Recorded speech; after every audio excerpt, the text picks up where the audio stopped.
Go. Good evening, as we are back for round number 3 of the 2021 Maconi Setup Shop Elite Modified Tour.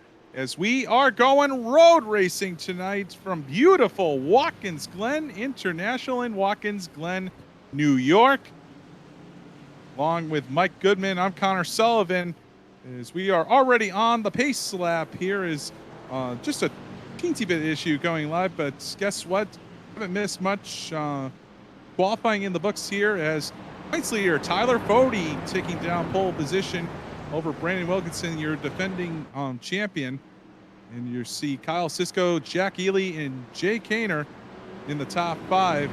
As they'll tell you what, Goody, there's quite the battle atop the points as by Elite's racing rules, you get to drop one race. So Tyler Fody is the points leader, but only by one over Ray Fadarusto.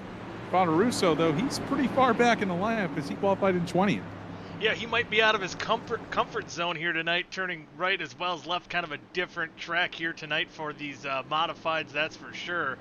But getting that awesome upset win at Bristol with the fuel mileage strategy race that played out a couple weeks ago. And tonight, Fody holding on to that 1-point lead. He starts on the pole. He was fast in practice. He's in prime position to hold on to that top spot. But starting alongside him is the guy you'd never want to count out, and that's Brandon Wilkinson. And he's been not as dominant as he's been in years past, but he's still been right there. He's going to be looking to pick up his first win, that's for sure. Yep, Fody, the winner 2 weeks ago at the Iowa Speedway in the opening round, as we were getting ready to run the 2.45 mile short course that NASCAR runs every August. Well, every August except for last year, but luckily we're looking forward to the modifieds being back at the Glen, or I should say NASCAR being back at the Glen. Unfortunately, the modifieds in real life haven't been at the Glen in over 20 years, but luckily that's the good thing about the power of iRacing. As we are getting ready to go road racing, your pace car is off as Tyler Fody and Brandon Wilkinson lead the field down. Power comes up. We are green at the Glen. Fody. Ooh, overdrive a little bit. That gives a good run for Sisko in that 12 car on the inside.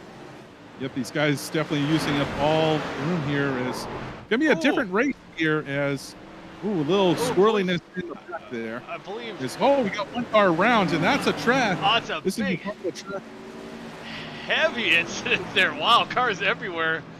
Unfortunately, it's a part of the track that's kind of a bottleneck for wrecks like this, as the yellow is out, unfortunately. So it's going to take a lot of drivers as we'll get started on a replay there. So trouble on the opening lap at Watkins Glen here in the Elite Modifieds. And that's one thing they'll do in the Elite Modified series as well, or anytime they hit a road course, they will do a yellow if the track is blocked. And there, I think we had major little track blockage here, as we'll try to get the replay. I think we got it. We'll go back to the initial start here. As Jay Kaner in the 9, I think he had some issues.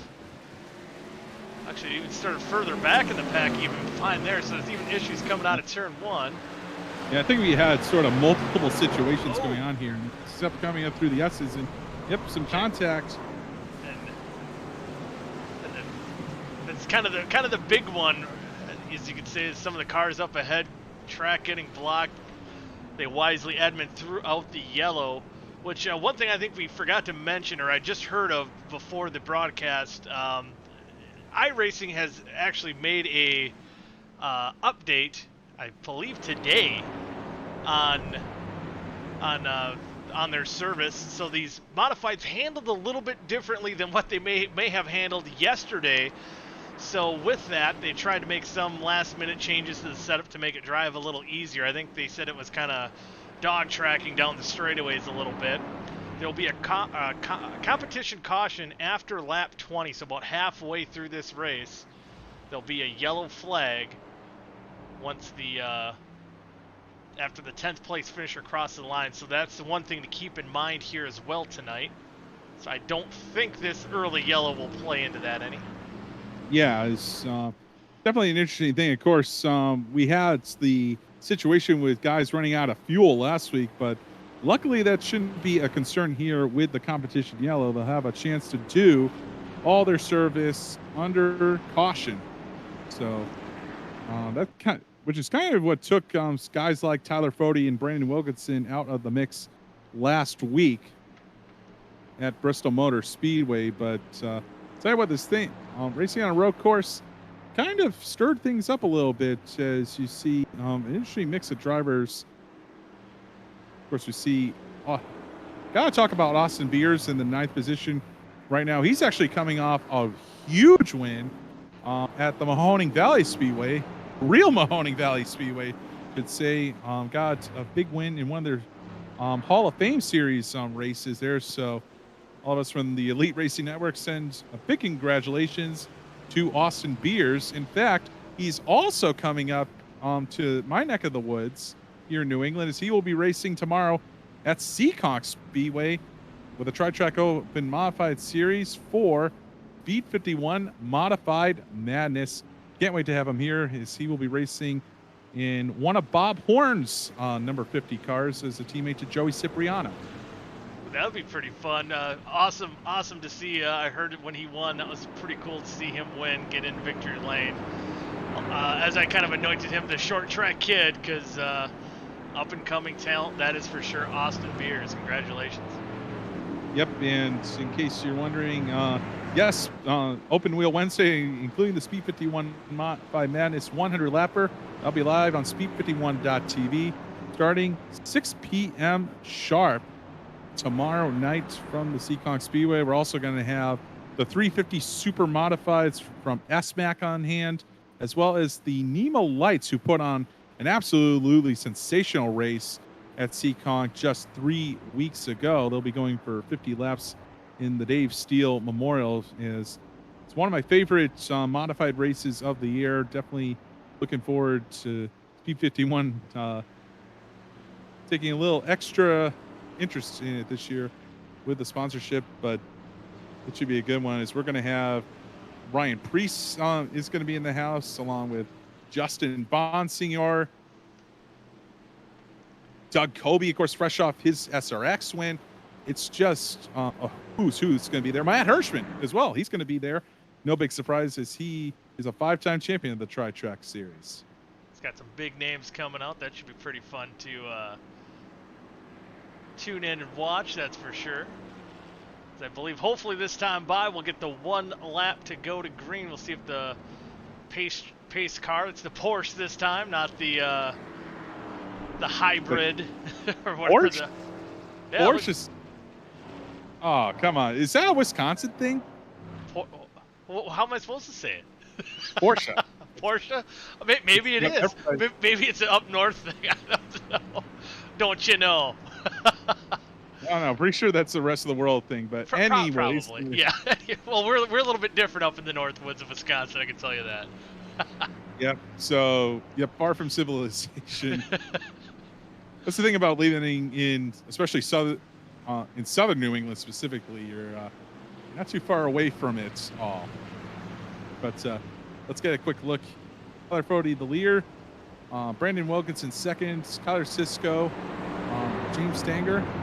Andrew Rucker. That's your top 5. Then Ryan Gavel, Darrell Canfield, Austin Beers, Richard Hines, and Jonathan Sanford, your top 10 right now. As we get ready for the restart, says one of the big drawbacks, of course, of road racing, long yellow laps. Although it's probably a good thing at least we're not using the full 3.4 mile course that we saw during the 6 hours of the Glen race, which, by the way, if you watched it, boy, that was a thriller. Also came down to fuel mileage, much like the Cup Series race on Sunday at Pocono Raceway. Yeah, I'm kind of in Dale Jr.'s boat. I know not a lot of fans are big fans of fuel mileage racing, but sometimes, especially a track like Pocono, which isn't always the best side-by-side action of a track, even sometimes at road courses, Although for NASCAR recently, they've been some of the best side-by-side racing. But a good old fuel mileage race, that left me at the edge of my seat wondering who was going to have enough fuel. I think there's a certain intrigue, definitely, to fuel mileage races, just like as we had here just a couple weeks ago at Bristol with Fada Russo getting that upset win. So that, it adds some intrigue to it. I mean, maybe you get some upset winners, some guys who put themselves just to do the right thing, to put themselves in the position to win the race. And here we might see that as well. 20 laps until that, again, that competition caution. That fuel mileage might once again play strategy. Not sure how long the fuel run is, but looks like we're going to be ready for that Porsche to dive down pit road. I'll tell you what, 6 hours of Glen, it was quite on the feet. So I'm seeing 55 Mazda. Harry Tignell, Oliver Jarvis, and Jonathan Bomarito get the win on Sunday in the IMSA WeatherTech race. But we've got a race right now. Green flag is back in the air. Fody, another great launch off the line. But here comes Kyle Sisko, who's got second. He's going for the lead as Fody runs wide in turn one. Fody's going to fall back. Yeah, he ran wide and, hooked up perfectly.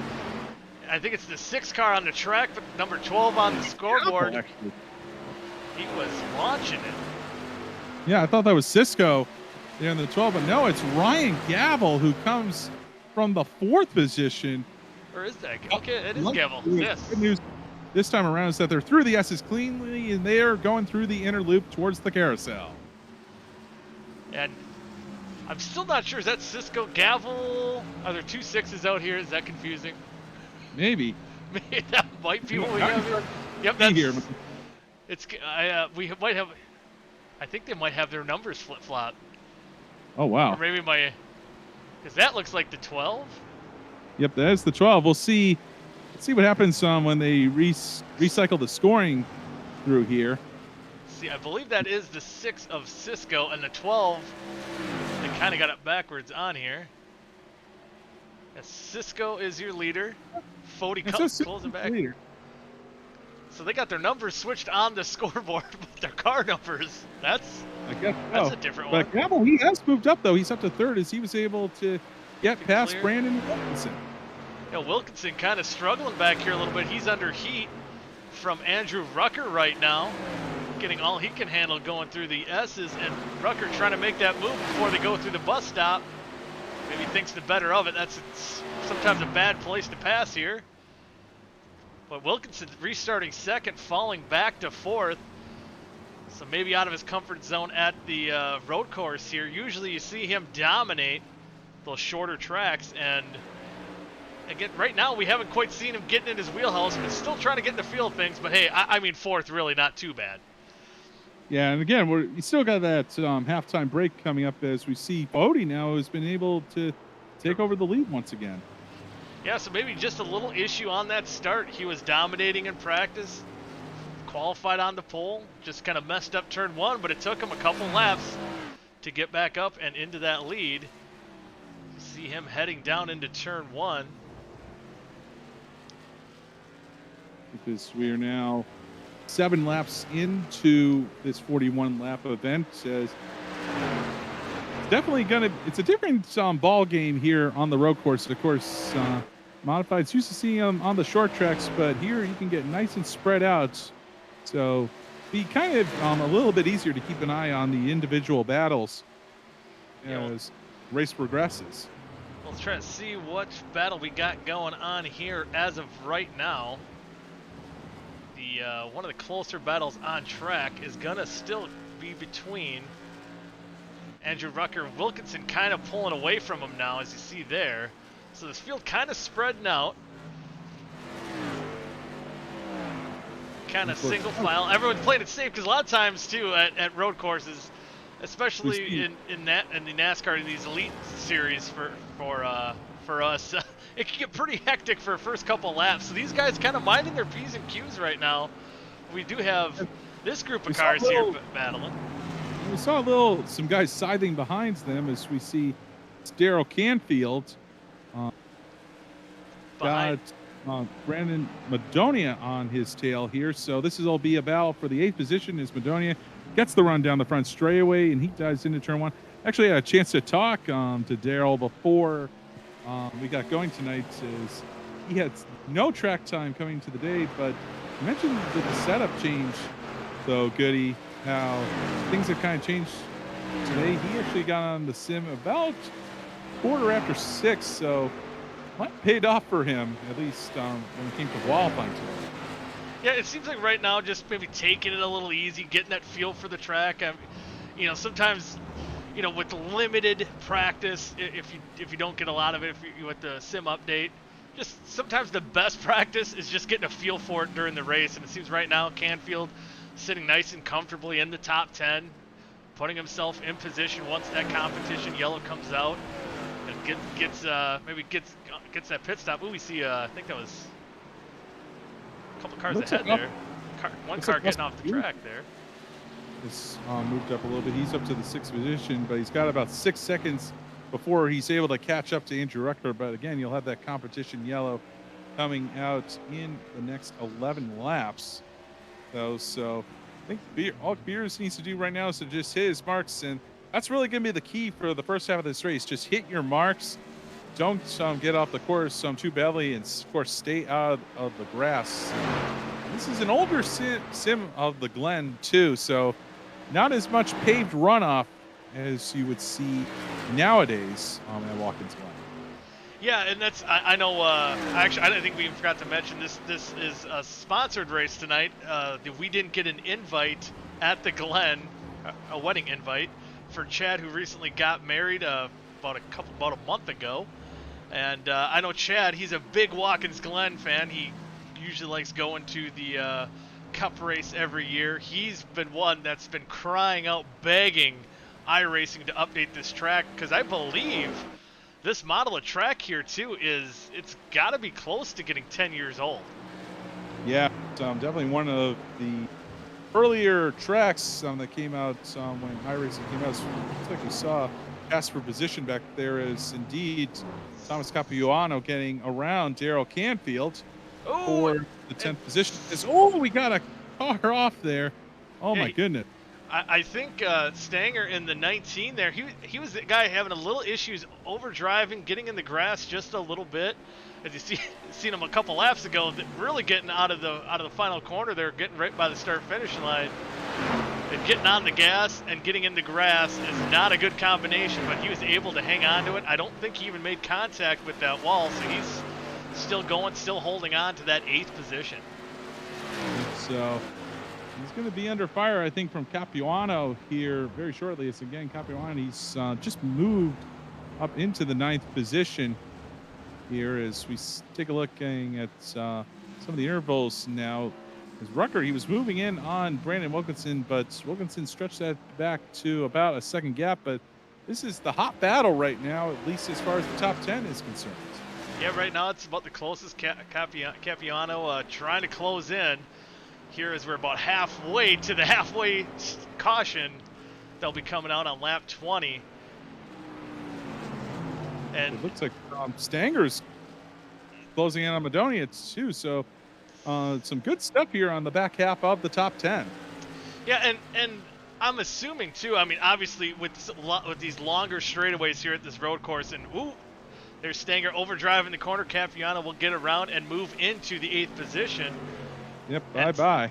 It seems like Stanger's having a little bit of issues, maybe with this new update on this track. That's what they said. It can kind of almost be a handful down the straightaways, and it seems like Stanger's got a little bit of that issue going on. But I would have to say though, Connor, the draft has got to be really important here going down these long straightaways if you can get it. I was just about to say that. Absolutely, these are some very long straightaways here at the Glen, especially on the front stretch and the back stretch. But even the short shoe, which they're coming up to right now, this will be very critical. We even see it in racing on, in real life as well, with whether it's NASCAR, the Indy cars when they race at the Glen, or even again just with the IMSA sports cars that we just saw this past Sunday, especially with the DPI cars too. Very light, very aero sensitive, and draft is everything here. It most certainly is the case with these modifieds. As we see now the battle for the third position. Wilkinson still got it, but tell you what, Andrew Rucker is keeping him in his sights squarely. Yeah, it seems like he might be faster kind of from the bus stop on, Andrew Rucker chasing down Wilkinson, but kind of going through turns 1, 2, and you're kind of through the S's there. It seems like where Wilkinson will kind of gain that gap back up. So it's kind of fluctuating almost between like a half a second to almost 3/4 of a second. Andrew Rucker, he was trying to gain as much as he could. Almost a collision there as Cisco goes speeding by. Boy, oh boy. Luckily, they've got about a 10-second gap back to Madonia, as looks like Austin Beers has had some trouble himself. Yeah, he's fallen back here. He might have got a little off course here too. So these guys looks like they're having a handful with these cars. I mean, it can look easy how these cars mods will look like they hook up, but I can tell you that they're having a handful out there right now. It's very tricky, especially on the left-handers. Don't forget, these cars are set up for left-hand drive. Oval racing, there is, again, on a modified, the right side wheels, they're offset to the rest of the car for superior cornering at oval tracks. So with all the right-handers at the Glen, that's why these guys are so squirrely. Also why they might be burning up those rear tires, especially on the left rear, with just all the sliding around that they're doing. Yeah, sliding around, the fuel tank's got to be getting a little more empty too, so it's a little lighter on those rear tires, maybe a little bit more wheel spin. One guy I got to give a shout out here too is, I think this is his second race of the season. I don't know if he's made all the races so far, but Brent Jones in that 89. I know road courses in just about anything is not really his wheelhouse, but hey, holding on to the top 10 spot here, 14 laps into it. So a good run for Brent Jones, just kind of keeping it on track. You know, it's a little bit behind the leader of his 40. He's kind of walking away from everybody, although Gavel might be closing in just a little bit. But, solid run for Brent, though. Yep, this is the only road course on this 8-race schedule. Next, this is a bit embarrassing. What is the next track that we got next, Goody? Next week we're going up where they say Porsche. We're going to the Milwaukee Mile up in Wisconsin. So a little hometown race for me there. Yep, and Milwaukee, when it comes to the modifieds, is a track that, it has no history, but it's definitely a fun track, very similar to what racing that you'd see at the New Hampshire Motor Speedway. Really longer corners, straightaways a tick shorter, but they drive, they don't drive the same, but they definitely race the same there, where you'll have the draft and all the outbraking maneuvers. It's going to be a very good race that we see next week at the Milwaukee Miles. That will mark the final race before the halfway point in the season. So again, just an 8-race schedule here for these Maconi Setup Shop Elite Modifieds. As we go back to the leader, Tyler Fode, comfortably in control, 4.2 second lead, but again, that will get all wiped away, guaranteed on lap 20 when the caution will wave for pit service. Yeah, getting close to that point. And one guy that's been falling back, and we just seen him not too long ago on that restart take the lead over Fode, but ever since then, it's kind of sliding back a little bit. Madonia passes Cisco for 5th. As now, Cisco's going to take it back, so maybe having a little issue sliding around the track, dropping back a few spots, but trying to claw, but at least don't want to dig too hard because you want to survive to that halfway yellow. Don't want anything to happen. We know he can be fast, but maybe burnt his stuff up just a little bit.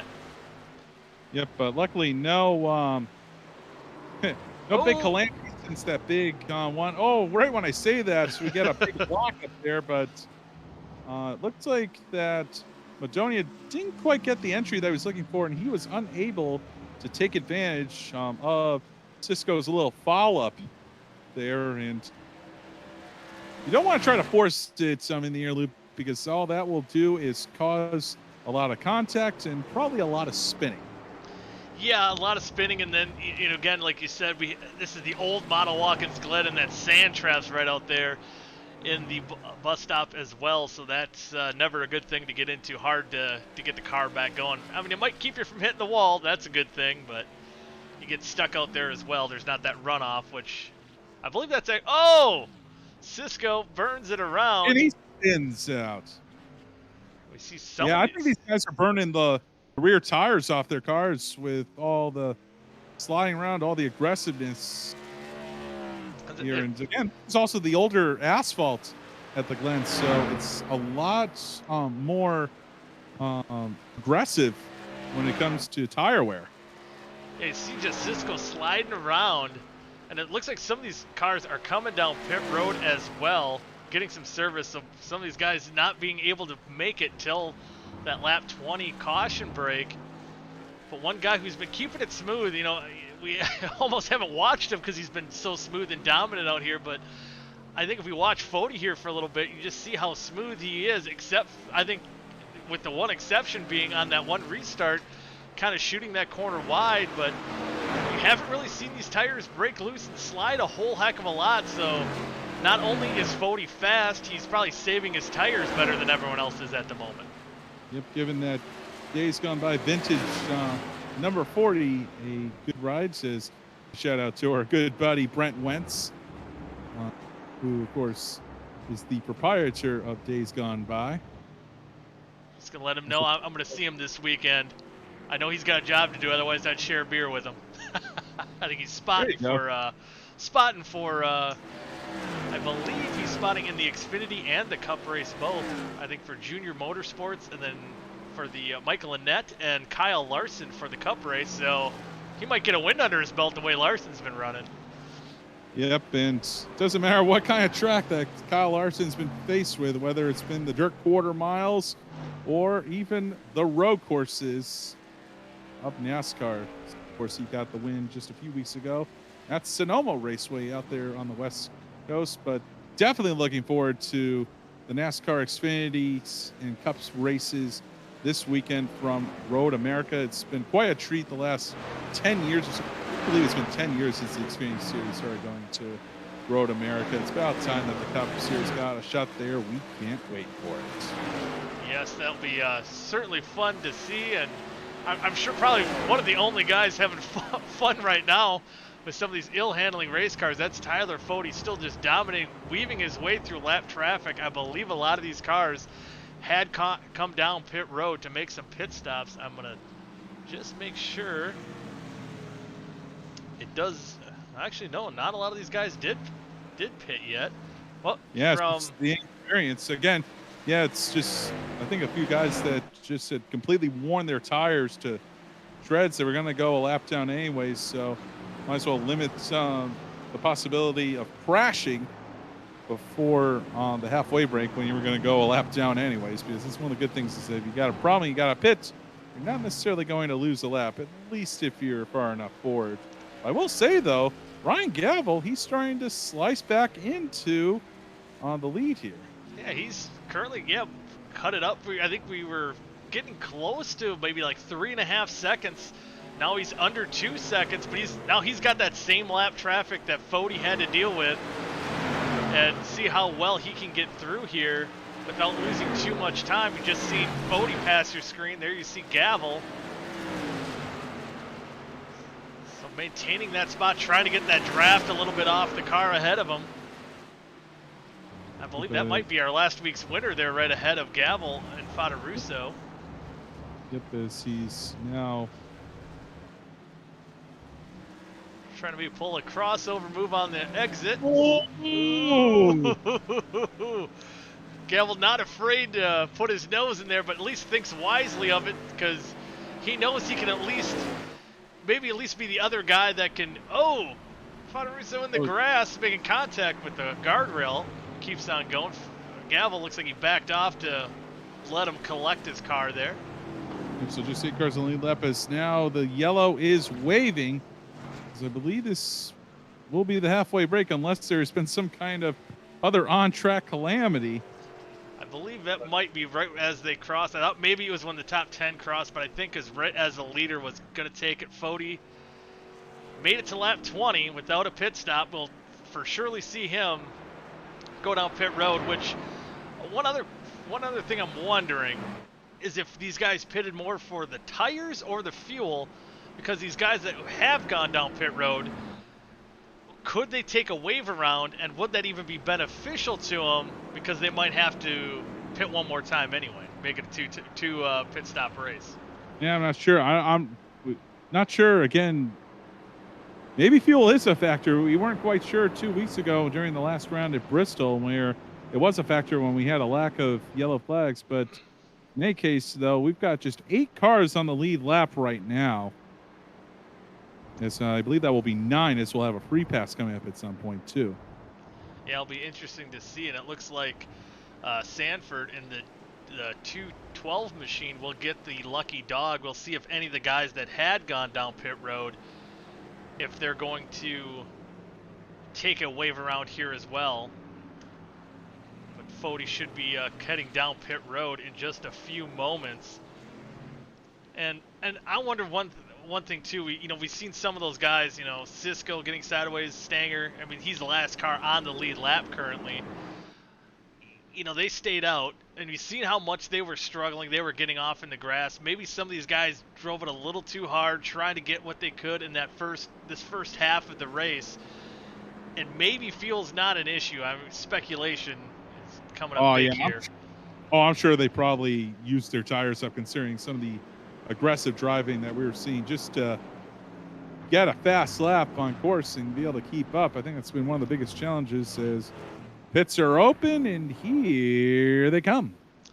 Yeah, they're heading down pit road. Stephen Fadaruso coming down pit lane, and actually just looking, speaking of lap times, as Fody's getting ready to head down his pit box, you have Fody and Gavel that ran pretty similar best laps of this race at 1 minute 12 seconds, and the only difference being Fody ran 1 minute 12 seconds and with 0.6 of a second, and now I'm losing Gavel because the pit stops here, and he basically Gavel was 13 thousandths of a second slower than Tyler Fody, and everyone else is in the 113, so everyone else is about a second off of the pace that Gavel and Fody are putting out here today. So these two guys, they have it figured out for sure, as Fody does lead them off of pit road. It's just that iRacing experience. I think it really pays off on these road courses. As only driver that did not pit was Jonathan Sanford, but that's only because he's getting the free pass, so he will take his service next time and maintain the 9th position, but he will be back on the lead lap. Yeah, so he can maybe possibly get some positions. Never know. Restarts can get crazy, as we've seen on the initial start of the race that brought out the yellow coming into turn 1. End of the S's. So yeah, a lot of these guys maybe trying to learn here, but they're going to be a lap down. Unfortunately, maybe not be in contention for the win. But I got to say, Fody, you talk about that iRacing experience. Road courses and just about anything, he's got it mastered down. But he won at Iowa, and he talked about how he really didn't have that much experience. This year in the modifieds is the first year that he really ran these cars, and he's been picking up well. Obviously, the points leader with his win at Iowa. I think his other drop race was I think he was in the top 10, top 5. It's kind of chaos there at the end of Bristol. Can't quite remember. Just remember Fadaruso winning it, battling Wilkinson for the win. But obviously that road course skill that he has had is translating over to these modifieds. If indeed is. Cisco still on pit road. Not sure what's going on there. Let's see if we can take a look and see what's going on. Oh, he might have barely made it off. Yeah, it took a lot of time. He might have gotten some damage when he had spun out one of those times. So might be been trying to effect repairs on the number 6 car. So Still don't know how they managed to trip us up there. Yeah, the swap numbers between Gavel and Cisco, just interesting. And we've seen him get off course, and we didn't see him get too much damage, at least cosmetically, but again, if you hit these cars just right on the wall, obviously with the wheels being open, suspension damage, he could have been having a handful with maybe a bent wheel, or his steering bent a little bit. And now getting back on the lead lap. Hopefully he can get right back in there and slice and dice as he was earlier. Yep, so field's beginning to tighten up. Now is hopefully should be seeing the restart before too long, as indeed they've doubled up. So Cisco, he's still got a ways to be able to catch him. You see, we're still looking for him to come around up out of the S's. Meanwhile, the field now working their way through the inner loop. Again, Tyler Fode, the leader, Ryan Gavel second, followed by Brandon Wilkinson, Andrew Rucker, Brennan Madonia, Thomas Capuano, James Stanger, and Jonathan Sanford and Kyle Cisco. They are the lead lap cars in the top 9. Then Ray Poderuso rounds the top 10, but he's the first car one lap down. Yeah, Poderuso wanting to hold on to that 10th spot after that win last week at Bristol to keep him up there in the points. Of course, after only 2 races, having that one drop week. As we're going to get ready to go back green flag racing in just a moment here. As we see a couple of cars still you see on the top of your screen trying to get back in time. They might barely make it here. That might have been Cisco in that orange-reddish machine. Yep, so they're moving now through turn number 11. Here, Watkins Glen. And running the short course here for the Elite Modifieds. And along with Mike Goodman, I'm Connor Sullivan here on the Elite Racing Network. Ready for the restart. Here we go. Another great restart for Tyler Fode as we got a battle for second. Wilkinson diving to the inside of Gavel, but Gavel still got on the outside, and he's going for the lead from Fode as Fode runs wide once again on the restart. Yeah, it looks like he just doesn't quite have that braking point figured out on the restart. Overdrove it just a little bit. That gave the opportunity for Gavel to take the lead. And how hard is this going to be for Fode to try to get by Gavel? We've seen towards the end of that run, they were running pretty smooth speeds. He lost the lead once, but he was able to get back, I believe, in the inner loop. He's not going to be able to get this time, as Gavel really doing a nice job to hit his marks through the inner loop. And now moving into the carousel, but Gavel, he slips up just a little bit as Fode, he is right on the back bumper of Ryan Gavel. They're going to drag race down into turn 10, see if these last 2 corners, Gavel's going to have the advantage here, but can Fode hang on to that outside? And he'll have the advantage coming into 11. It's on the wrong side. Gavel is. Fode's going to have the inside line. He's got the lead back. Here comes the crossover move. And they're going to be drag race into the line, and I think Gavel might have just barely had him at the line there. Yes, he did. See him on the scoring. See who gets the superior break into 1. Fode gets it, but he runs wide again. Give the lead back to Gavel. What a great battle we've got going here after the midway break. This is the same thing we've seen at Iowa, these 2 guys battling it out. We know they're teammates normally. They know they're probably talking on the radio, but they are not afraid to race each other hard, but hopefully clean here so far. This has been an amazing race up front. Oh, Fode gets a little going swirly. For the overtake, but he has nowhere to go. Gavel shuts the door, and they're forced to go through single file. Now, this is where Fode was really good the last lap, going through the carousel as Gavel slipped up a little bit, and he does again, but he does a little bit better job shutting the door. Let's see, though, if Fode can use the draft down the short chute. See, this is where he got that, trying to get on the outside. This time, nothing doing. Fode's going to try to peek his nose, maybe. Try to get a good run out of the turn 11. Tell you what, though, turn 1 has been kind of his weak spot here, but Fode doing a nice job to maintain the draft, and they are running away from Wilkinson. It's over 2 seconds back to him. Gavel, he's not going to let him sniff his nose to the inside this time. Sniff his nose to the inside. What? I liked it. Anyways, here, 5 laps complete. Here is we are going to have 15 to go when they hit the line.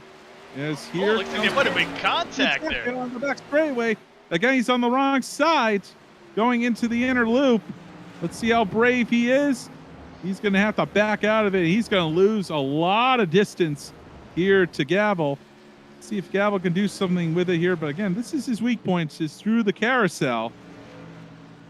And I think one thing for Fody, this is probably the hardest he had to drive all race long. We see a battle for position. Wilkinson's yes. getting some heat from Andrew Rucker. But this is the hardest we've seen Fody have to drive, kind of playing offense more than kind of defense and riding along. As Capuano gets in the grass a little bit, trying to get around Rucker. Tell you what, Capuanos, he's had a great race. He started outside the top 10. He's all the way up to the 5th position, and he's going for 4th as they make the dive down the front straightaway into turn 1. And he'll get the position and pull ahead of Andrew Rucker, as that was a battle that was brewing for a while. And a lot of these guys, kind of stacking them up after that restart, as I was trying to get with Fody, is that you wonder if he's going to wear his tires out, and if he can, he was driving so smoothly because he had such a big lead in that first half. Now in the second half of the race, he might be burning up a little bit. Still 0.3 of a second for the lead, so definitely one that we're going to want to keep tabs on. But I tell you what, this is a good battle here. But yeah, Fody's beginning to cut back into Gavel's lead here as we approach the late stages of this 41-lap race from Watkins Glen International here in the third of 8 races here in the 2021 Maconi Setup Shop Elite Modifieds. Ooh, interesting, just seen on the scoreboard, Jonathan Sanford must have had trouble. We've seen him get the lucky dog on our last caution. He is currently on pit road in 15th. He might be losing a couple more spots as the field's going to be coming around here. But Fody kind of maintaining now. Well, actually, Gavel pulling away just a little bit. Well, 0.4 of a second, so it's kind of plateaued a little bit. I'm wondering if Fody's maybe just trying to wait, realizing he was driving a little hard there for a lap or two, trying to get that lead back. I think, between these two friends, there's definitely cat and mouse games going on right now. One thing to remember with these modifieds too is that yes, the draft can be advantaged on the straightaways, but less downforce on those front tires when you come into the corners, at least on corner entry. So that's why you might see a little slipping and sliding around, and why the lead car, while they might not have the advantage on the straightaways, they do have the advantages in the corners as long as you can stay in front of the guy that's behind you. But I'll tell you what, Fody, he's back on the offense. Yeah, he's back. He's right there. Gavel messes up one corner. Fody is in position to pounce as they're going to complete lap 27, come to 28. And now last time by it was 0.4 of a second. Now it's right around 0.2 of a second. Yep, and they're still, basically an eternity left as Ryan Gavel, he's going to have one of the most perfect races of his life here if he wants to hold Tyler Fody at bay, or hope that Fody can make some kind of a mistake. As give Fody credit though, he's kind of locked his line down, as we haven't really seen him run wide in turn 1 like we did on the first 2 laps following the mid-race break. I think the biggest thing, because we've seen it on the initial start, both restarts, he kind of pulled it wide, even when him and Gavel were side by side under green flag conditions here. It's almost when there's another car alongside of him, he maybe doesn't back the corner up, or maybe just messes him up a little bit. But here comes Fody getting a run, but he's going to be on that outside non-preferred position again, and not able to get the advantage here. But going to switch again. He's got a good run, but he's going to slip right behind Gavel as they come off corner 11 and down the front straightaway once again. And now that you see him trying to make those moves, now it's going to be interesting to see how he takes turn 1 here, if he's going to overdrive it. You see him drive in deep and lose a little time on exit, but definitely better than those couple instances earlier in the race. But you can definitely tell, as you said, Connor, it's his weak point in the track, but it looks like everywhere else they're about equal, if maybe Fody has a slight advantage, especially through the carousels in 10 and 11. Well, these are 2 of the best on the Elite Modified Racing Series so far, and they are going blow for blow, as Gavel doing a nice job to protect the inside. As we see, a little tail happiness from Gavel's number 12 out there. At least it says that on the side of the car, 6 in the scoring. Still got to figure out somehow that happened. As Fody, he gets to the inside, but he's not close enough to be able to stick the nose in. He was almost in position there. It looked like he might have got a little squirrely under braking, wasn't able to take full advantage of it, as that lead still going to be about 0.2 of a second this time by as we hit lap 30, so we got about 11 to go. Yep, so now working lap number 30 out there. We'll have 11 to go. Coming up here as we enter the final stretch of the race. Tell you what, these guys are flying too. They have a 7-second pad over Brandon Wilkinson as they really spread themselves out through the rest of the top 8 lead lap cars. You know, so you're not really missing a thing. This is where all the action is, and it is for the number 1 spot as they hit the inner loop once again. Just to give you a reference of how fast these two drivers are going, that last time by was still, Fody ran a 13.428. He was slower than Gavel by 0.2 of a second. Brandon Wilkinson's fastest lap was a 13.646, so he was about just that last lap by. Oh, contact! They're side by side, but Gavel, he's going to have the inside going through the final corner. Man. See if Fody can intercept the crossover. No, he can't, but first mistake that we've seen from Gavel since the restart. And boy, oh boy, I think that's just kind of cranked up the intensity level here as we get down to the final 10, the Glen. We're in the final 10 laps, and man, oh man, I think any later than where we are now, it might still be a little early, but if that happened a little bit later in the race, I don't know if Fody would have been as forgiving to let Gavel correct his machine there. But these guys, teammates be, you know what? Yep, you throw that out the window, especially battling for that checkered flag.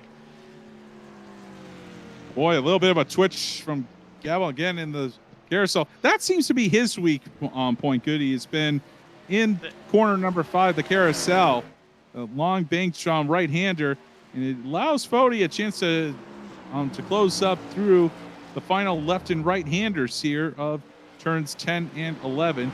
By the way, if you're wondering about all the corners between turns 5 and turns 10, well, we're simply not running those today. Yeah, that's don't they refer that as the boot? Yep. I'm sure that's where did they run the boot for the IMSA series this past weekend? Yes, indeed. Yeah. They did. In fact, by the way, they're going to be back at the Glen this Friday. They're doing a standard 2 hours, 40-minute sprint race. The only bad news is that race is intended to replace the race date at Canadian Tire's Motorsports Park with the still continued closure of the Canadian border. But I'll tell you what, we're getting a good little warm-up before the next IMSA sports car race on Friday, as these two are going out the modifieds, and we're getting into lap traffic. Yeah, wonder what lap traffic's going to play. There's still one more car ahead of these two, and the last car letting them go by. That was the 36 of Walgren. Yep, they're lapping by Brandon Paul, who is slow as per usual. Got it. I was just saying, you went this far in the race without throwing a dig at one of your Speed 51 guys. It was pretty late absolutely. this week. Absolutely. We'll be playing that song going on tomorrow at the Seekonk Speedway. As again, you want to see some great real-world modified racing. 6 o'clock, Speed51.tv, Speed 51 Modified Madness at Seekonk Speedway. All part of Open Wheel Wednesday. NEMA Lights and 350 Super Modifieds at Seekonk Speedway in Eastern Mass, just 10 minutes outside of Providence. It's going to be a good show tomorrow as we see Fody struggling a little bit there, going through the final right-hander of the S's, losing some ground. It's leader Ryan Gavel. That's where I was kind of wondering, but now we're going to get into the strength part of for him on this track, and he's closing that gap in now, but we've seen something from him that we haven't seen all race, him getting sideways. He's going to try to drive harder here to try to get by Gavel. We'll see how this plays out. Oh, recover. I think they almost made contact again. Going into turn 10, and man, the way this is setting up, this area where they're at right now between 10 and 11, or right before 10, it could get very hairy between these two. And I think that's where the action's going to happen for the battle for this win. They're probably going to be doing some wheel and nerf thing, and as Fody takes a little bit of a look, ooh, he's got a little bit of twitch. He has to back out of it in order to avoid spinning Gavel out. Certainly, certainly sent a message there. Yeah, this race might not be, could be reminiscent of the race that we had in 2012, which is the 1 year I got to go to Watkins, Glen. Boy, was that memorable. Don't think we're going to have to worry about anybody oiling down the track at the end of the race this time around. Yeah, that was the memorable Marcus Ambrose, Brad Keselowski wild finish. These guys are trying to do their best to recreate it.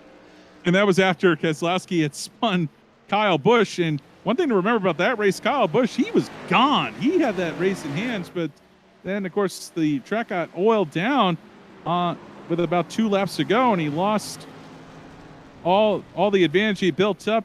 It put Keselowski and Ambrose on his back to bumper, and going into the S's, there was a bit of a boot from behind from Keselowski to Busch, spent Busch spinning, and boy, oh boy, it was on from there. Of course, Marcus Ambrose beating Keselowski back to the line for his 2nd straight win at the Glen there, and boy, oh boy, certainly left a mark in my memory. Just remembering the crowd just going absolutely bananas. At least they were in the grandstands on the front straightaway at start finish. I remember watching that race from home. I was jumping up and down yelling. That was probably one of the more memorable finishes, not only at Watkins Glen for NASCAR. That had to be one of the more memorable finishes in NASCAR history. That was a exciting one for sure. But as we were setting up for one, but Fody's starting to get a little loose out of these corners, and Gavel able to pull that gap away just a little bit. Yeah, it's the tire wear starting to have an effect, but again, you see a little bit of a slide from Gavel through the carousel, and it's allowing Fody to close the gap once again. As actually see on the scoring, it looks like things are getting a little close for the 3rd position, even though they're 18 seconds back. Wilkinson still 3rd over Ruckers. We've actually got a battle here between these two. Yeah, and then Rucker just takes over that 3rd spot. Wilkinson was kind of having it here for since the restart. Looks like there's one car off course in the back. Yeah, luckily, good thing about road courses, though, unless, again, the track is blocked, no yellow flag. And as we see Rucker now trying to drive away as the lead battles back down to 0.2 of a second. I think these guys know every time we switch, one of these two battles are going to be intensifying when we're not looking. As Fody's going to be on the outside. Is Fody Denny's on the wrong side. How brave will you be going through the inner loop? And not so brave. He tucks back in there, and he's going to lose again a little bit of ground here. But let's see if he can make some back up through the carousel. Gavel, another bit of a slide. He makes the carousel corner, makes it much wider than Fody has, and that's where I think a lot of it, Fody's able to the inside. Wasn't quite there. I thought maybe he was going to. But man, oh man, he has not left. I mean, this lead has been rubber banding between about a half a second to right on the rear bumper. Great racing, really, for a solid now 15 laps ever since the restart, as we now have 5 laps to go. 5 to go, and now you're starting to get to that point. We've seen Fody put himself in maybe some dangerous positions, but back out of it. Now's the point you might get a little braver. We've seen that last lap right before going into the bus stop, him backing out. I think from this point out, he might not be as kind if he does get a run on Gavel at any point here. I think Fody gets a little bit meaner as the laps continue to wind down, and as long as he's still back there. But I'll tell you what, that's the best run that we've seen Fody get through the inner loop so far, and he is able to keep Gavel right there in his gun sights.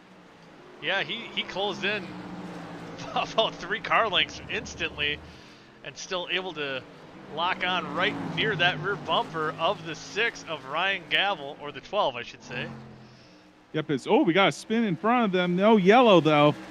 As again, the track is clear. 4 laps to go as they thunder down into turn number 1 again.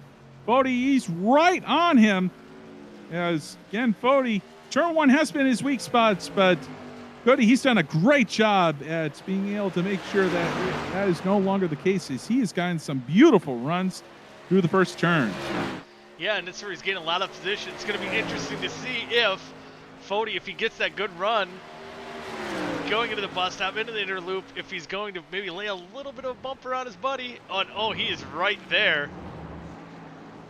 Doesn't quite get the advantage as he did last time, but here he goes in the carousel. Here he goes. We got move to the lead. Yep, keeps in the throttle. Contact between the two, but they're both able to keep the wheel straight, and Gavel still has the advantage. That was remnants of the pass in the grass Dale Earnhardt did in the 1987 All-Star race. Gavel going through the grass, keeping his foot on it, able to stay in front of Fode, but for how much longer as we're coming down to 3 laps to go?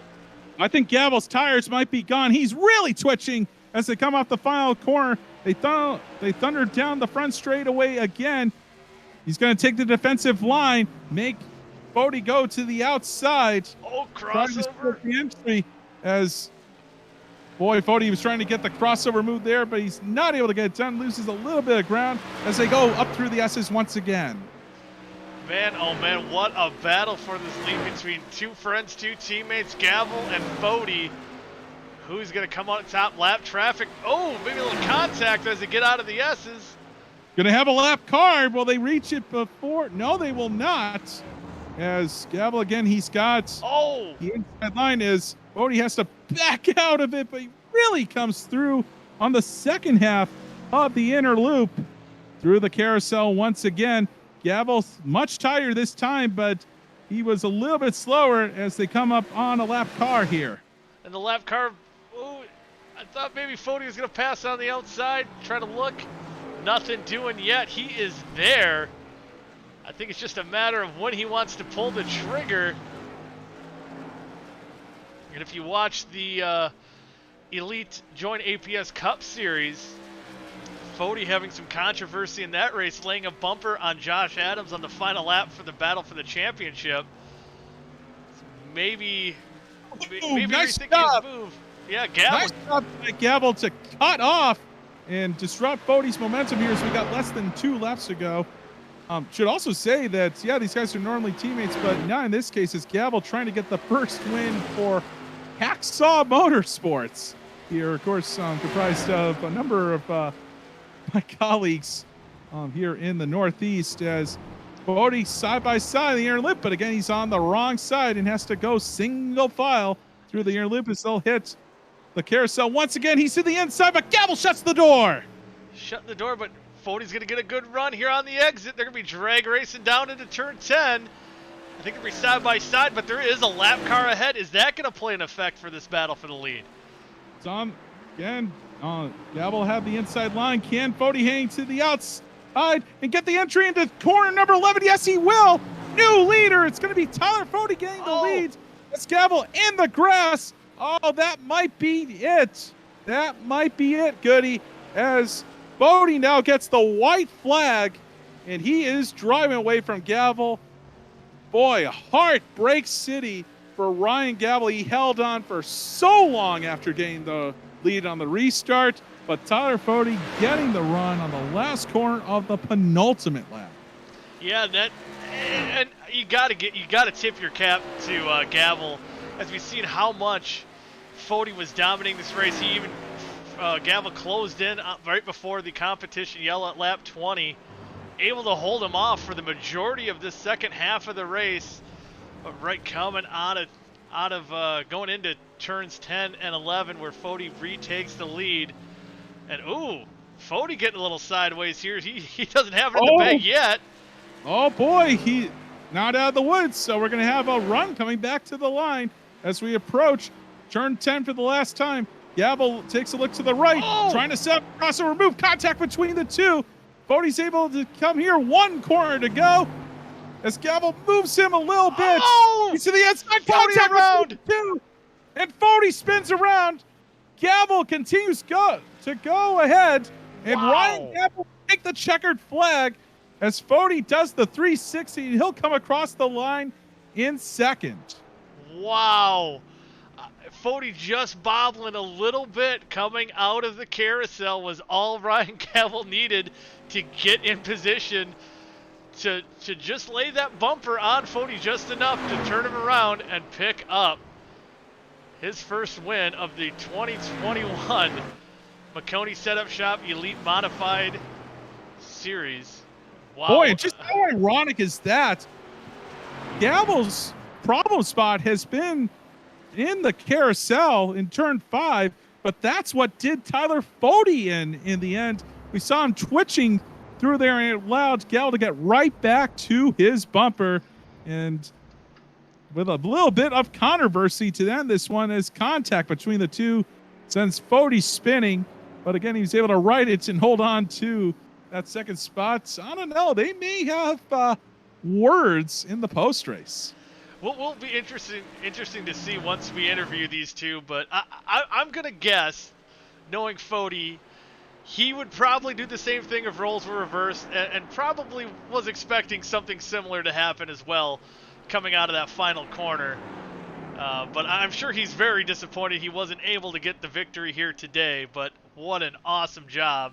I think these two guys are going to be pulling on the front stretch for a little maybe dual victory burnouts. I mean, attaboy to both of them. They put on a heck of a show here tonight. What a duel between these two. Just shows that, hey, road courses, they can deliver too. As Gavel takes the victory donuts, and Tyler Fody sitting in disgust. In second, watching Gavel do his burnouts. How about that, your race winner?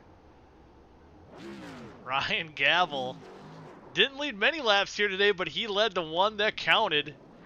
The final lap in the... We didn't get a wedding invite at the Glen. Yeah, oh my goodness. We messed up. We rode Gavel off there. As again, Fody, he's just been doing such a good job at hitting his marks, but that's what did him in the end, is that he did not hit his marks in the carousel, and it was free game in the end. Here as we see the final results, Ryan Gavel, your winner, Tyler Fody in second, and then these two had about 20 seconds over.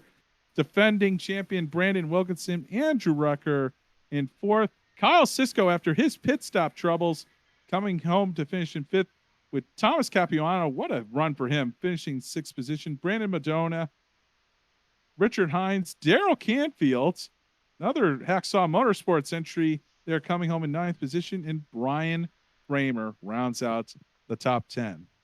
How about that? I think Canfield did. He just kept it smooth, hit his marks all day, didn't get into too much trouble, able to get a solid top 10 there. How about that? Yeah, and a great battle between Wilkinson and Rucker, with Wilkinson able to get back around and get that third spot. So almost a third place finish for Wilkinson. And we'll bring him up for his interview as... We'll pull him up here. As I'm trying to get him in the right room. Here we go. Brandon, solid third place finish here tonight. Looked like Rucker was giving you all you can handle for a while, but kind of seemed like you guys didn't have too much for the top two tonight, but still solid run overall. Yeah, it was, man, that was crazy. I can't believe how hard it was to do this deal tonight. Obviously, I go into every road course, not super excited. I like road course racing, but man, I'm not always that great at it. So I was really happy tonight. Man, we'll take a third. This is definitely a win. How was the tire wear out there? It looked like there was a lot of slipping and sliding going on really through the entire field.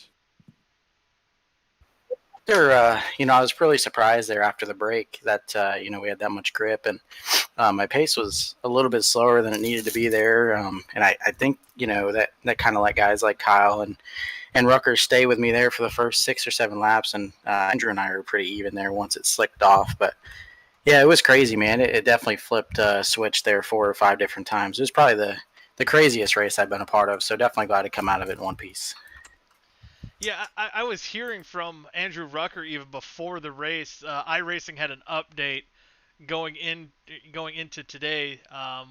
Hearing, was it hard to even handle down the straightaways? Looked like maybe the cars were kind of dog tracking a little bit or something.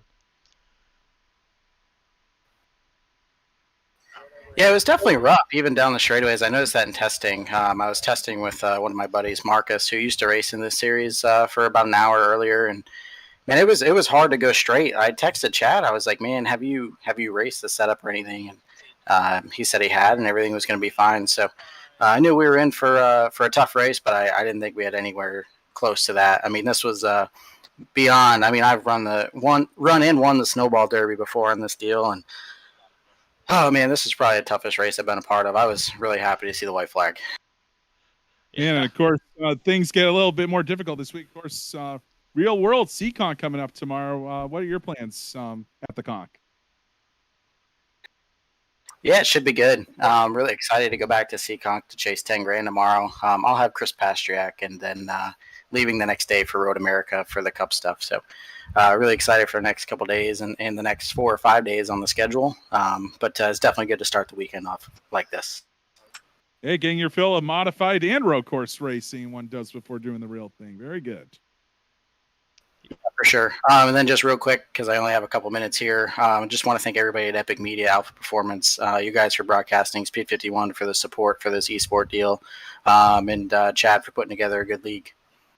All right, and yeah, thanks very much. Maybe we'll see you at Road America there too. I'll be heading there this weekend, and congratulations on a good run tonight, and best of luck for you tomorrow. You shoot me a text, I'll see you there. Sounds good. I'll see you at CConk. As Wilkinson's left the building. Next up, we'll bring in second place Tyler Fody. We'll get his half of his perspective. Let's see if he's finally maybe laying off the punches Alpha Gavel after that finish. But Fody, you and Gavel out there tonight putting on a heck of a show. You had the field mastered, but the one guy you didn't was Ryan Gavel, and put on a pretty entertaining final lap. What was your perspective of that final lap? Oh, I mean, just hanging it all out there. I got to give a huge shout out to Gavel. That was probably the most fun race I think I've ever been a part of on here. Yeah, I don't know. The coming up to the last lap, I finally got the pass done, and I realized going into the white flag that I hadn't seen the track the whole entire second run. I've been basing all my runs off of him, so I was pretty lost. I got down to the bus stop, kind of messed it up, and then went through the carousel, totally lost it. I didn't know when I was getting back to the gas, and the last 2 corners just was all over the place. I saw him coming, and then going into the last corner, I saw him cutting underneath me, and I knew I had to get to the gas before he did to try and beat him to the line. And it's just the tires had enough at that point. But I mean, heck of a run. I think the first run I was maybe a tick quicker, and then that second run I just could not get into turn 1 at all, especially on restarts. And he got in front of me, and I was hoping if I could get back in front of him, I could start to just tick away the laps. I was better than him on the second half of the lap, but I just could never get it done. Until that second to last lap, and then it was all or nothing that last lap. So, but congrats to him, and I had fun running. A lot of things have been kind of changed up here. As we were talking about how the steps for the modifieds are a little bit different with an iRacing update, and it looked like the tire wear was really a factor out there. Yeah, it was unbelievable. I can actually go back here. Yeah, I mean, the left front in particular didn't really wear at all, but the rears, and especially the right rear, was, toasted by like 15% from when we rolled off. So it was definitely something we had to manage. And I could tell, I'm sure you guys could tell, about halfway through that we were sliding about every corner pretty much, trying to hang on. It's a fine line too. So, but no, it made it fun. Definitely something to look forward to in the coming races. Yeah, and right now it seems like right now you and Gavel have the kind of the stranglehold on who's running up front for the majority of these races. You guys seem to have it figured out for sure. But how much of a difference? Because in that first half of the race before the competition caution, you really didn't have much heat, not much battling up front. So it's probably a little bit easier for that tire management. I kind of brought up maybe it was going to be a little bit tougher for you to manage those tires because of that battle between you and Gavel there for about 20 laps. Yeah, it was a little difficult. I mean, I didn't change too much stuff up, other than braking a little later maybe when I was following him. The draft was helping a lot down the straight. But I mean, even in the first run, watching the intervals and following him the second run, I always had like a tenth or two once we got to the bus stop and all the way the rest of the lap. But he could just hit turn one and the S's better than I could. So it was just a matter of if I could get the lead from him maybe a little earlier. I feel like I could have pulled away a little bit, but who knows? I mean, the draft was pretty strong. He might have just followed me the rest of the way. So, yeah, I guess it did play a little bit of a factor, though. Trying to manage it. I mean, we were both running way harder than we had been. So, but it was fun. Why do I get the feeling that Ryan's not going to let you forget about this race for quite a while? He won't. we're good buddies off the track here and in the other series. Yeah, this will be one we talk about. He's elated just as much as I am, even to come second. That was so fun, and he'll tell you. Yeah, it was an awesome run, awesome battle. It was very entertaining to watch for us up in the booth, and I'm sure all the people watching at home as well. But with that, Fody, we'll open the floor for you if you want to give any shout-outs. Yeah, well, thanks to you guys here. I'm sure it's going to be fun watching it back here. I was worried this race might be a little bit just straightforward, but with the caution and everything, I'm sure it made it really exciting. But yeah, thanks to you guys. Thanks to Days Gone By, Vintage Apparel, and Blue Egg Marketing for sponsoring the car. Miss Goodies also being on there. Yeah. Yeah. Happy to be on the podium here with him. And yeah, shout out to Gavel too. Like I said earlier, he put on a heck of a race. And I'll be looking forward to this every Tuesday now going forward. Tyler, great run out there, man. Thank you so much. We'll hope to see Fody pull that same move or same entertaining racing next week at Milwaukee. But now, without further ado, we'll bring in our winner. And that is the 12 or the 6. Yeah, your comrade here. Yep. Yep. It's also the first ever win, I believe, for Hacksaw Motorsports as well. Ryan Gavel, man, you got the job done after you had lost it for about a lap there. Take us through those final laps. If I had time, I could take you through the last 20 because that was just absolutely insane from the restart there at the competition caution all the way to the end was just absolutely insane. Me and Fody didn't give each other an inch.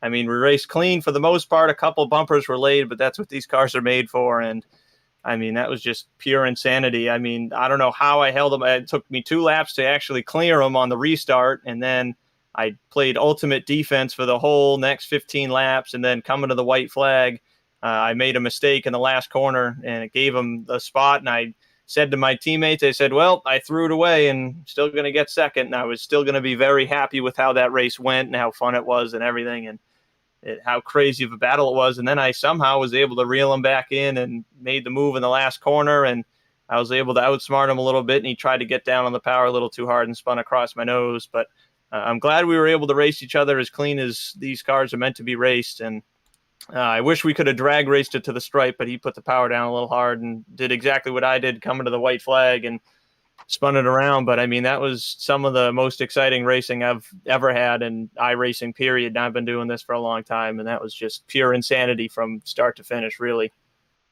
Now, how much confidence did you have going into that second half after the competition yellow? It seemed like you were closing in just a little bit on Fody right before that yellow flag. So did you think you had anything for him once the green flag dropped in the second half? Well, I knew for qualifying, I messed up and got a 1X on my lap and went off track, so it didn't count. Had to start at the rear, and that lap one accident, I mean, I must have missed it by less than an inch. I squeezed by some of the wreckage on the S's when the track was blocked by less than an inch. I mean, it was insane. And then on the restart after that, I crawled up to third. I knew I had the pace. I knew Fody was fast. I thought either he was going to be faster than me or I was going to be faster than him. End of story. I did not really think we were going to be on top of each other like that. That was crazy. How that we were so close from start to finish on that restart and all the way through the last 20 laps. As our tires burnt up, we were still on top of each other. Not one of us was faster than the other. In all honesty, I mean, I would say I was faster than him, but I really don't know if I was. It was insanely close. And it's the first win for Hacksaw Motorsports. What have you heard from your teammates so far? Well, they're pretty pumped. Brandon and Daryl racing with us tonight with Hacksaw Motorsports. They were definitely pumped up that we were able to get it done. We all had pretty good runs. I think Brandon got some really bad damage from the incident at the first lap. He had over 6 minutes of optional repairs and was able to crawl home 12th. And Daryl was able to come home a good 9th place finish after getting in some accidents too at that first lap. They both didn't have the luck I did on that first lap to get through the wreckage, but that was unfortunate for them, but still solid runs overall. P9 and P12 are good point stays, and yeah, they were pretty pumped about the win. First win for Hacksaw. Yeah, awesome win, first win for Hacksaw Motorsports. But Gavel, with that, any other shout-outs you want to give? Yeah, just got to thank the guys at Hacksaw, Brandon Paul, Daryl Canfield for racing with us tonight. WesleyOutland.com for being our PR guy and helping out the team. Maconi Setup Shop for sponsoring the series, and everyone at Elite Racing League. Chad for running the league. You guys up in the booth with the Elite Racing Network. Everybody that comes along to run this league. I mean, it went absolutely great tonight. That's for sure. Whether I came first, second, third, I don't care. That was awesome. A lot of fun. Hey, before we let you go, we were kind of asking here. Looked like you and Kyle Sisko swapped numbers. It was either on your cars or in the scoring. What was up with that? Yeah, so that's just with the league setting. Sometimes it gets flip-flopped, but I am supposed to be the number 12. He is not, but my custom number comes up as 12 still on the paint scheme. But yes, I should be the number 12. Yeah, okay, well, hey, looking forward to seeing you at Seekonk tomorrow. So we are in for a scorcher. Hope you're ready. I don't know if I am, but I'll see you then. All right. That was Ryan Gavel getting the win here tonight, and in the we didn't get invites to the wedding at the Glen, but certainly glad we got the invite to watch this race tonight.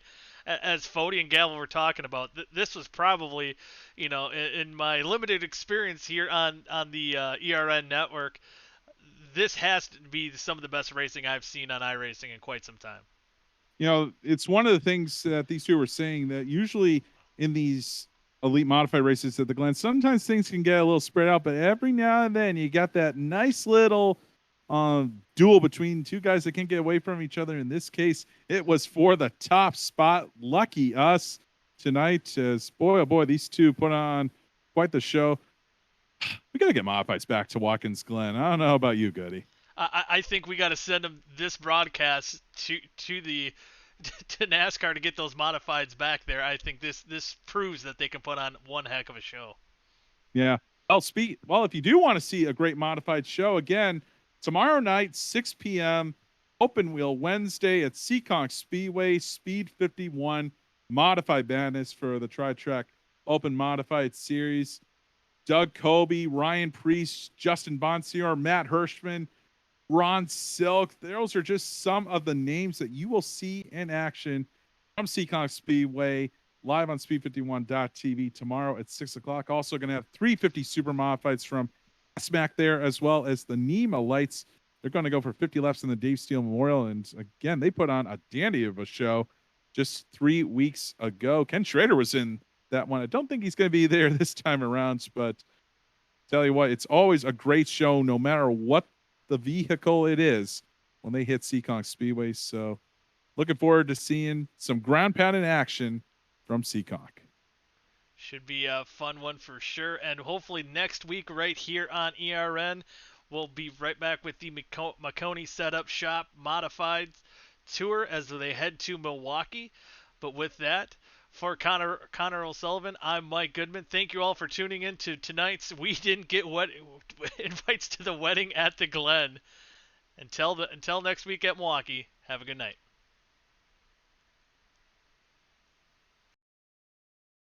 When you want to be the best, you can't settle for the rest. There's a reason that Maconi Setup Shop is trusted by more virtual and real-world tracks and companies than any other setup shop in iRacing. With partners such as Stafford Motor Speedway, the Nashville Fairgrounds Speedway, Five Flag Speedway, Speed 51, and more. When you want something done right, you go to the experts at Maconi Setup Shop. With setups available for most series on both asphalt and dirt, built by a team of professional builders consisting of some of the top talents on the service, Maconi Setup Shop LLC has what you need to hit the track with confidence. Head over to MaconiSetupShop.com and learn why Maconi Setup Shop is the official setup shop of Richmond Raceway Esports and is partnered with some of the largest names in virtual and real racing. And remember, at Maconi Setup Shop, there are setups, but your victories.